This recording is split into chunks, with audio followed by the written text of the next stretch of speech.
Good morning, guys. I have not had I don't know what it is, the energy, the chutzpah, the will to sit down and make a video. So I'm just checking in the viewfinder just to see how we're looking. It is gray. It's 6:30 in the morning. It is gray, cloudy, miserable outside. So the lighting is bad. So that's why I've turned on all the lights in the room. I'll show you there. um, So you're going to get more of the warm indoor lighting, sorry. And I've only got a short time before I have to get ready. I'm taking my mom for a checkup. She had a cataract, what is it called? Where they remove the cataracts. I don't know what the operation is called, in the one eye, and then she's got to go back after a certain period for the other eye. So anyway, I'm taking her for a checkup this morning, so I'll get ready just now. But I'm on my third cup of coffee. I just love slow mornings, waking up naturally without an alarm, which I'm very blessed to do now on the school holidays. And sorry, I'm still in my pajama shirt, but I do wear a bra when I wake up. I don't know about you guys, you ladies, but I hate that feeling of, I don't know, I just hate the feeling of not being in a bra. I don't know what it is. Maybe it's psychological. Since I had my boobs done, the doctor had said to me, even with implants, you need to wear a bra to, and nothing can stop gravity and nothing can stop the laxity of your tissue, but it does help apparently, according to him. He even said sleep in a bra, but I do find that's a bit uncomfortable, so I don't. Anyway, excuse the coffee slurping. I want to ask you guys, even like I say, even if you watch this 6 months, a year, 2 years, 3 years from now, and you feel compelled to comment, let me know. Nah, breathe, Louise, breathe. Just because you've got half an hour doesn't mean you have to rush the video. Breathe. I want to know whether me just drinking coffee and not editing that out, do you guys find that natural and relaxing? And, it could almost be meditative to watch somebody just calmly having their morning coffee, and on my eyebrows even straight. Or is it annoying to listen to somebody drink coffee? Because sometimes I watch other YouTubers who they keep that in as like a cool thing, and to me it's a bit annoying. So I don't know. I'm not trying to keep it in. I'm trying to do these videos raw and unedited, because editing is the hurdle to uploading videos, especially for me. It's not that I hate editing. It's just it's not my favorite part. I wouldn't say I hate it. It's fun. I don't mind it. It is kind of creative and it can be fun in some ways, but I find it takes so much time. And part of being on YouTube is conceptualizing. It's the idea, it's the thought. Sometimes I script, sometimes I don't, for my main channel now, obviously not this one.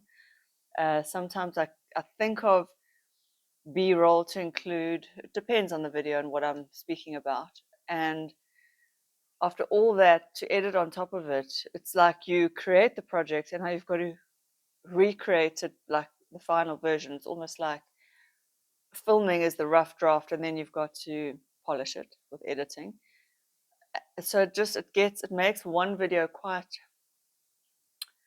what is the word I'm looking for? It's a long process for me. So if I did that with this channel, this would never happen. But anyway, that is the point. This is the point of this channel, is to just share myself with you and a human to human. So I know a lot of you must be thinking, what the hell is up with this scattered, this woman is just all over the show. So this is the place where I can just be myself, where I invite you to be yourself, to where I can talk about YouTube from outside of my channel, because it is lonely being a YouTuber. There's no one else I know doing this. Yes, I'm part of Ali Abdal's PTYA community, but again, I don't know those people. So, and I mean, to log on to it's like on a separate like website forum thing and just chat randomly with people. It's time consuming. I don't feel a connection, not a human connection, because it's just words on a screen. So yeah. So I just come here and I talk, and I may talk about YouTube. And number one, I'm so, so, so grateful. I got my third YouTube paycheck payout. Again, it's like only pocket money. It's maybe a tank of fuel and a bit extra. So it's 1,000 rand, which is not a lot of money, but it's still money. And I'm still so grateful, like so, so, so grateful that this wild dream of becoming a YouTuber materialized. Yes, I can't live on that money for sure, but this is where something starts. So, it's still very exciting. Yes, I've invested far more financially than what I've received to date, but if I keep going and it keeps growing, that rhymes, and my channel is growing. I'm now on 1,600 something subscribers. It's a steady growth. It's slow but steady, so that's wonderful. And it's gratifying and it's hard work and it's all of the above. It's everything. But I've been asking my son lately, what does he think he'd like to do? And he's got no clue. I mean, he's 14, which is fine. He shouldn't have a clue. And he's like, he doesn't even know what jobs exist. So I was, just listing off a few jobs like lawyer and doctor and astronaut and what else? Psychologist. And I don't know, there's a million jobs, obviously. But the sad truth is that most of the jobs, most of them, in my mind at least, are shitty jobs. Maybe being a psychologist could be interesting. Being an astronaut would be interesting, but like we were saying, it's basically being an astronaut, you are role playing, and the main event would only happen, what, once in your lifetime, if you're lucky. So, yeah, that would be a weird job. And as my son says, so how would I get paid? They pay you to prepare. They pay. So I said it's almost like being in VR, in virtual reality. You're training in anti-gravity chambers, and I suppose you have a headset or something to teach you how to be an astronaut, whatever that may be. So anyway, that was a fun conversation. But sadly, sadly, the reality is that most jobs are cuck. Most jobs are crap. Um, not all. It does depend, and a lot of it depends on the work environment.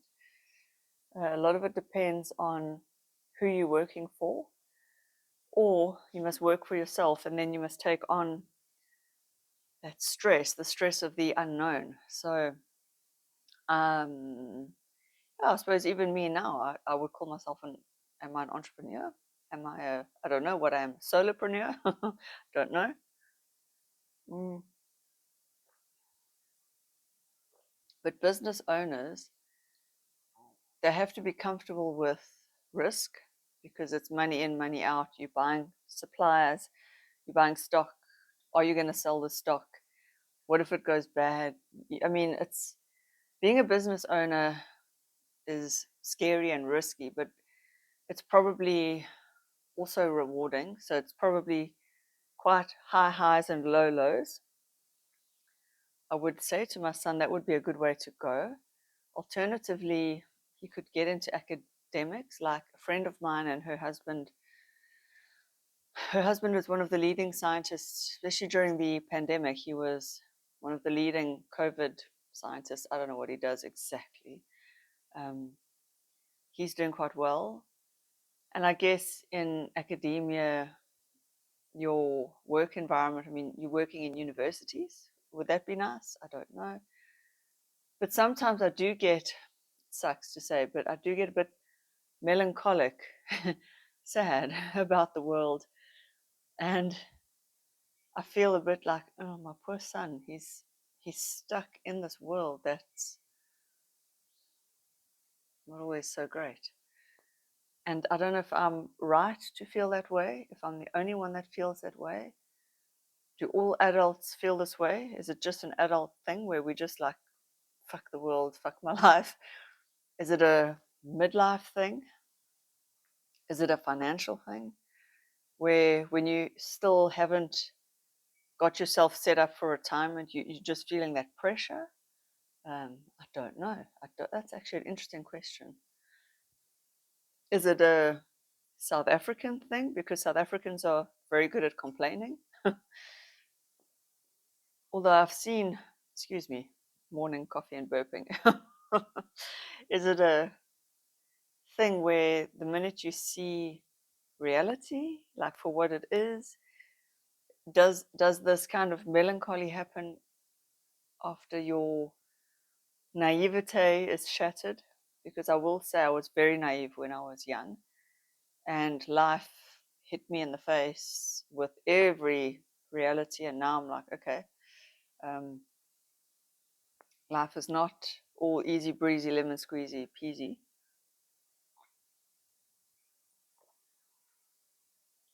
I grew up on a mental diet of Oprah.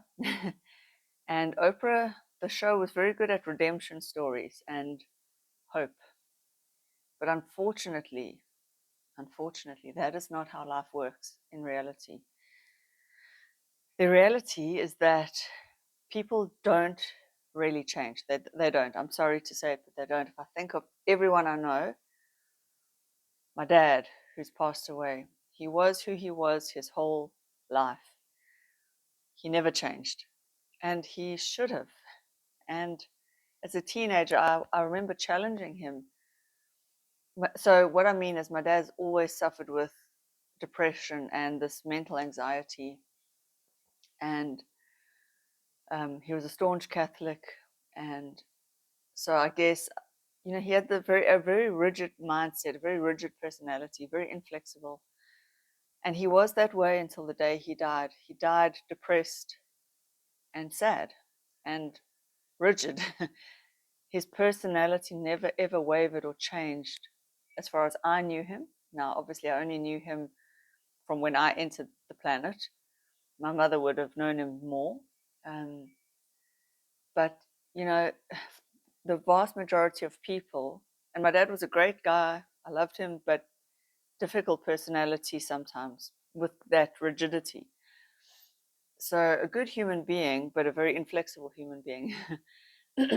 And so many movies and TV shows actually teach us the wrong thing. They show us people changing. And for the vast majority of people, they don't change. They really don't. And I think you must, like, if you're questioning what I'm saying, think about all the people in your life and how many people have actually changed. How many, your parents, your aunts, your grandparents, your siblings, your cousins, your whatever, people, colleagues, how many of them have actually taken a long, hard, deep look at themselves and actually changed? I'm willing to bet it's very, very, very few. You could probably, maybe, if you're lucky, say one person in your life. I think back to everyone I know. I'm trying to think if anyone's really made a radical change that I know. Mm, People that have changed would be alcoholics who've gone to AA and they've stopped drinking. So they've made a big change in their behaviors. And it would be interesting to know how many of them change themselves. Not that it's impossible, but I just think for the vast majority of us, especially those of us waiting for someone to change in our life, don't wait. If they change, you can always go back and then they can come and make amends and you guys can repair your relationship, whether it's your mother, your sister, your child, your father, your grandparent, your spouse, your whatever. You either have to accept that person exactly as they are, like my dad, if he's like rigid, inflexible, staunchly religious, prone to depression. My dad was a runner. He had his routines. He loved things in a set way, which made him hard to live with. He wasn't easy. I mean, easy in that you could predict him and you could easily, you knew what he liked. And if you just went with what he liked his way, you could get along. But I just think, which is obviously why my parents got divorced, is that somebody like that is difficult to live with because they don't make allowances for someone else's needs and somebody else's flaws and humanness. But yeah, that's how he was. And anyone who would have, so my parents are divorced, but anyone who would have married him afterwards, not that he did get married again, would have had to have said, okay, he is this way, and he's never, that is how he is. Routines, rigid, set in his ways, and don't try and change him. Then that would probably have worked. But I think for a lot of relationships, we get in, and because of movies and TV and media and culture, we think, oh, people just change and they'll change for me, and true love conquers all. And you see it all the time on TV shows like Oprah, these redemption stories, people having big realizations. Oh, I'm in love, so now I'm going to move, change my life, give up this, give up that. You see it all the time. And that's not how life works. So, anyway, I'm sure that was quite a tangent. But yeah, so in general, I think your personality traits in life would be pretty fixed. And I've mentioned my son and like myself, far more like I'm not the life and soul. I love humor, but I'm not naturally funny. Maybe I am, I don't know. Like I don't just come up with witty jokes all the time. I'm an introvert. I mean, I love going out. I love people, but I really love and I recharge on my own. Love being alone, recharge on my own. And in fact, that's where I've gotten the energy now to sit down and make this videos because my partner's fetching. I've mentioned his dad with a cancer and having it cut out of his leg. He's now fetching his dad from hospital in Joburg and bringing him back. So he's away. So I've had that alone time to recharge. Not a lot, but I've had that time to just completely have no one around.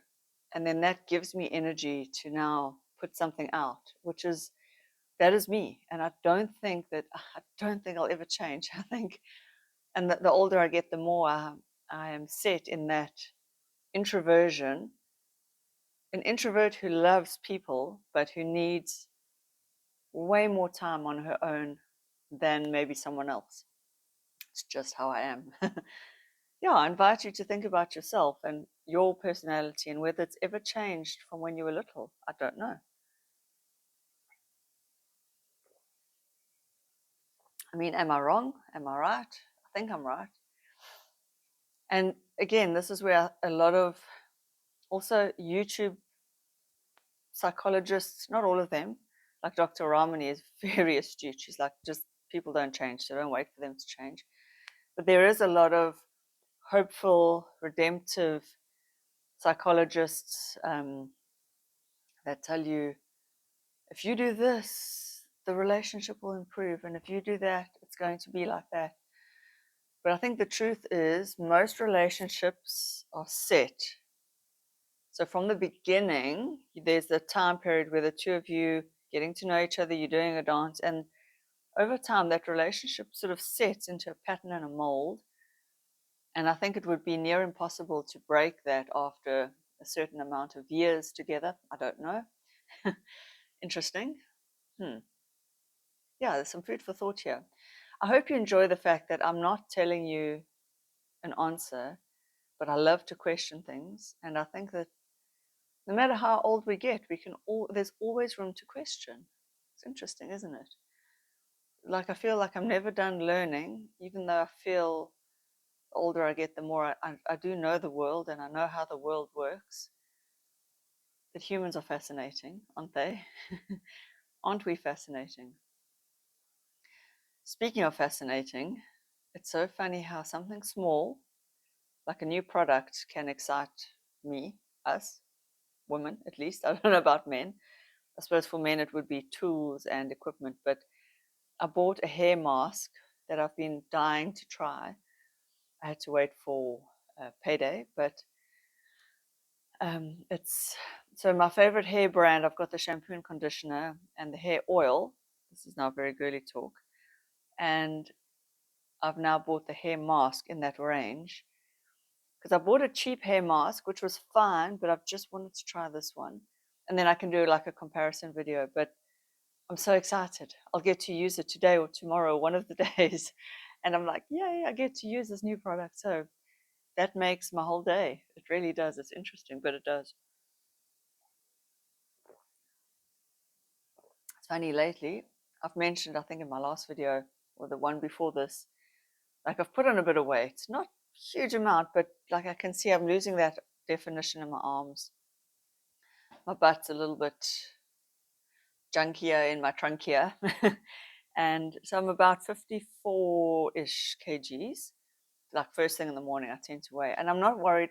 I really, at this stage of my life, I've actually finally let go of this need to be stick thin or this need to be a certain weight or to look a certain way. I don't know. Something's finally shifted where I'm just like, you know what, this is who I am. This is how I am. I'm fine. I'm not grossly overweight. And even if I was, that's okay too. That's okay too. You do not owe anyone anything in terms of how you look. Like there's this narrative pushed upon women in particular that and we take it on, it's subliminal messaging, but like we owe the world us looking a certain way, when in truth we don't. I'm finally letting go of that. Like I used to think it was my duty to look as pretty as possible. No, it's not. It's my duty to just be who I am, really. And that's why I'm sitting here in front of the window, natural light, no makeup, first thing in the morning, hair not even brushed, so that all of you can just see a normal human being. And my camera is not high definition. It is my Samsung phone, but it's good enough. It's good enough. And I just want you to see a real, true 45-year-old woman as she is. As she is. This is it. This is it. And I've started to realize that, I mean, I love makeup. I love doing my hair. I love dressing up. I love going out. I love looking my best. But I've started to realize that I don't owe the world that, and I can just be me. And those who will like and love me will like and love me in all my shapes, forms, and appearances. And those of you watching will be okay with me with makeup, without makeup, half done. Like if I just want to do mascara only, it's this stupid pressure on girls, and it starts young. And I'm starting to realize it's not all in my head, because sometimes you think, is it in my head? Am I just feeling the pressure because, and you wonder why. And then you think, no, it's not in my head. I mean, as a woman, do you know how much we have to navigate bullshit? Like, there are so many products. It gets overwhelming. I was just watching a YouTuber now talk about tubing mascara. Now, for the men who watch, tubing mascara is a kind of mascara. It's not waterproof, and it's not just the one that can smudge very easily. So mascara is basically like a paint that you apply to your eyelashes, really.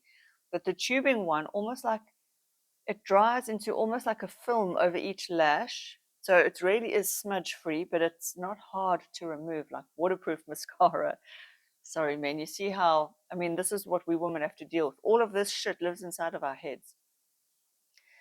And I didn't watch the whole video, but it was like a half-hour video comparing tubing mascara brands, because not only is there a choice of mascara formulas, there's thick formulas, curling formulas, just natural formulas, um, not non-thick, what's the word?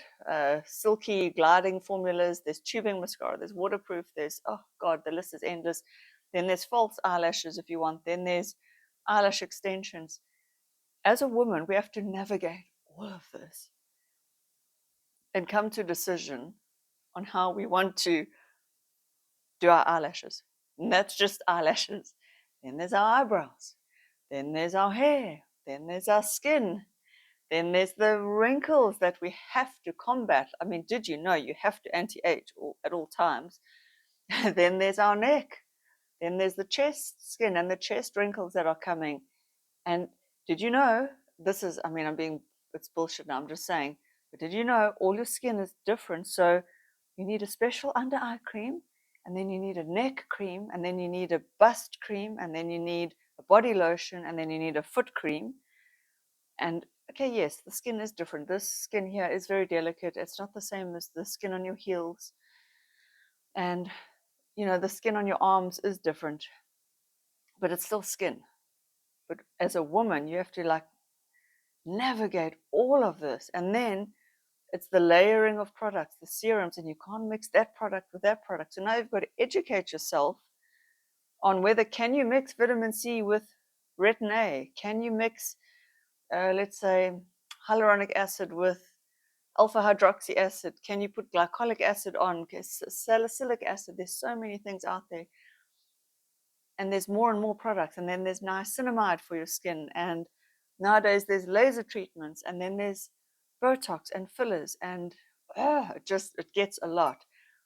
You men don't know how easy you have it in that department. I know you guys have other stresses. I cannot imagine the stress of being like, for example, the sole provider to a family. That must be a heavy burden, which is why I'm really doing my best on YouTube and trying to earn my keep, which I am.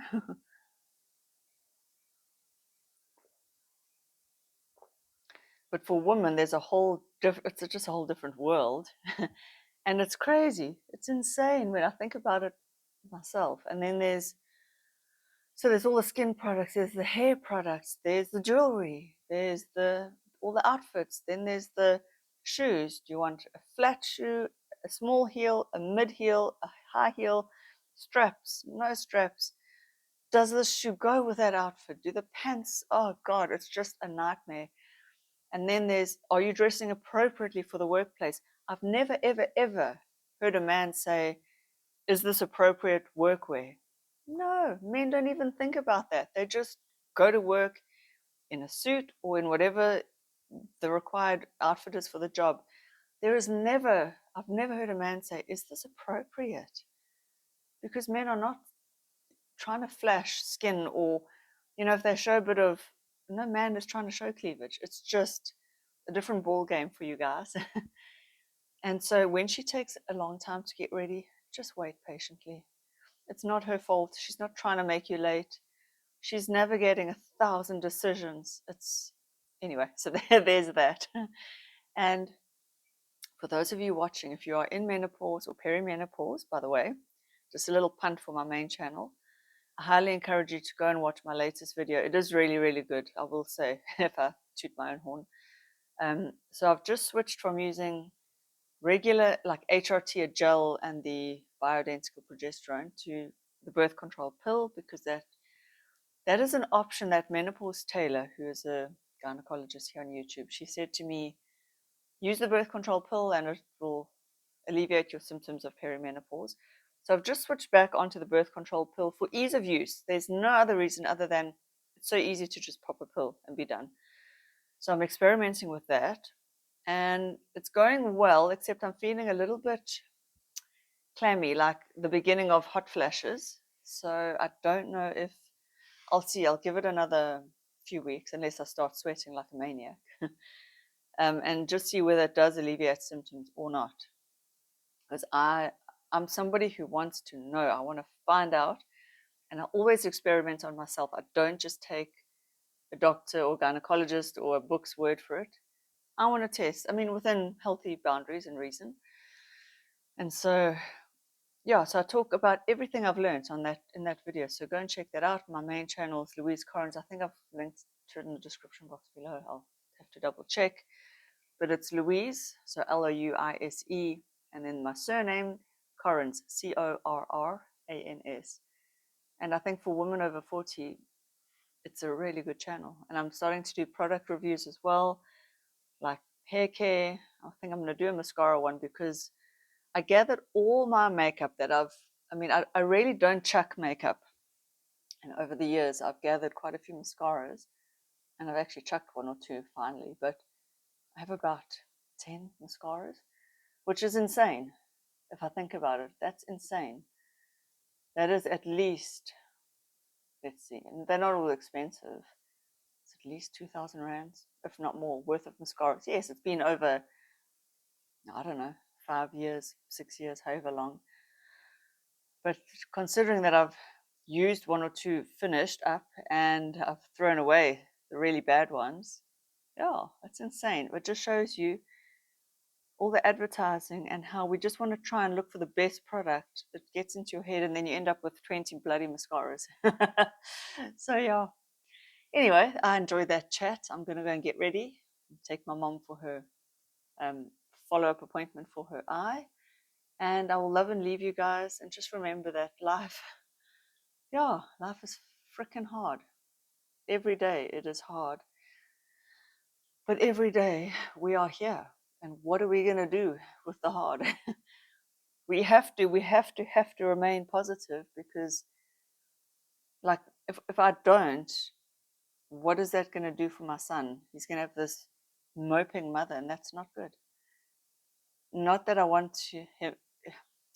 I don't want to fool him into thinking life is all sunshine and roses, but I also want to show him that there is a way. There is a way. There's got to be a way to make your time on this planet as enjoyable as possible. And I do truly believe that, actually. So I do. I believe that if you accept the way things are, this is going to sound very Buddhist and Eckhart Tolle-ish, but if you accept things are shit, but that's okay, I think you'll find your way. I'm going to love and leave you guys. Bye.